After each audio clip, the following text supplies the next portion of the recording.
After I finished the story about the trip to Kandahar, which was very difficult, it occurred to me two other things of possible interest.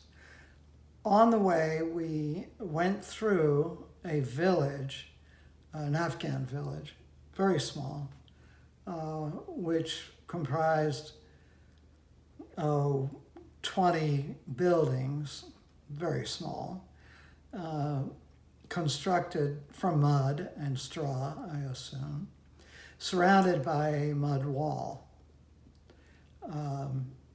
We pulled up to the center of the village, and all the children surrounded us, as they always did, wherever we were. And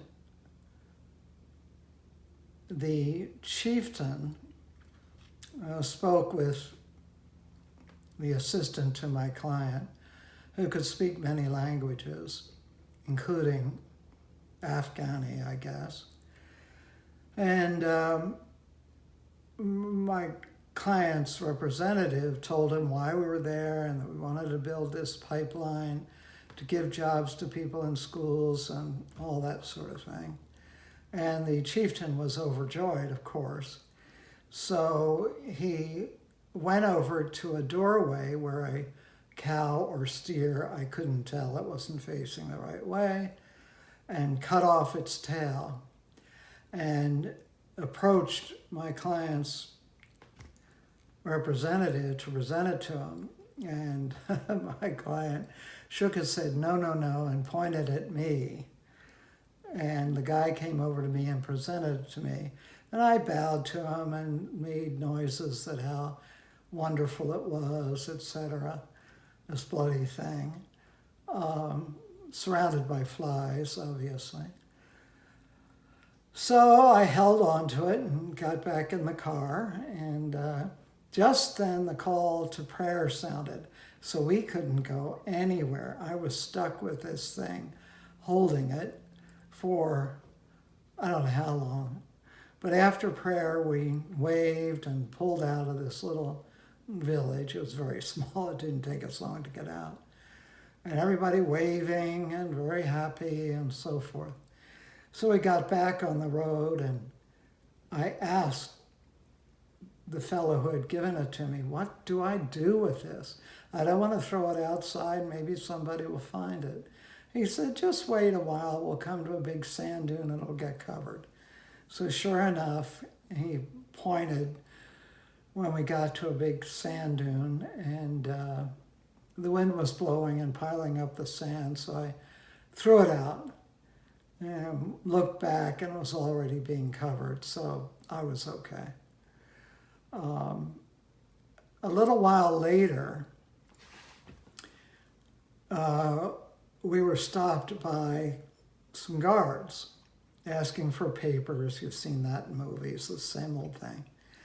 And our big chief, so to speak, the rep of the client, got out and spoke and demonstrated with his hands and all sorts of things and arguing. And I thought, uh-oh, but there wasn't a problem. These guys took a little money, which is not uncommon all around the world, as anyone knows. And it was very little money. But they conducted us into the,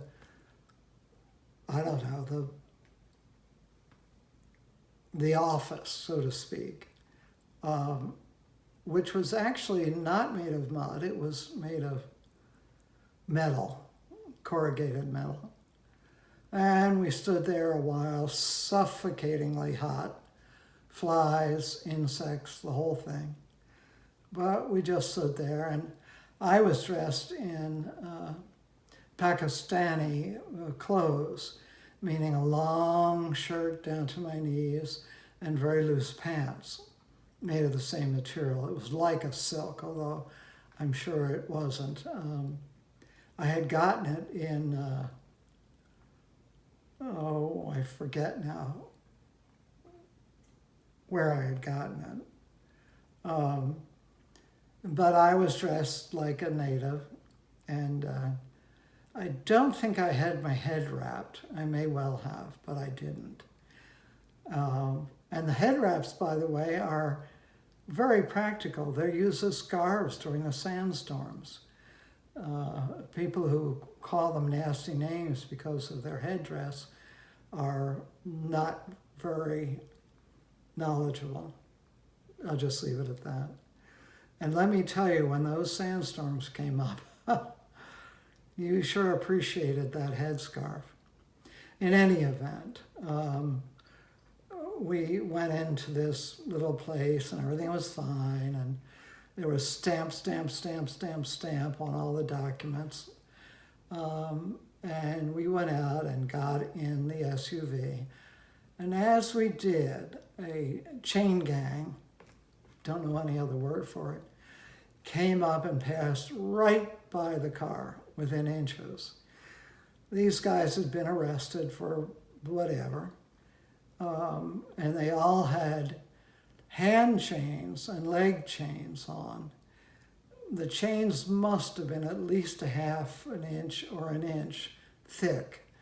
It was horrifying, and they were filthy dirty and dressed in ragged clothes, probably hadn't eaten forever.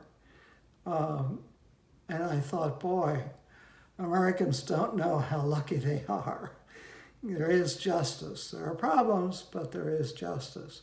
And these guys were headed to, I don't know what they were headed to, death, probably. And my client's representative kept kidding me. Oh, I'm going to get you out of the car and put you with them. And I said, not funny. Anyway, they eventually went inside the compound and obviously never saw them again.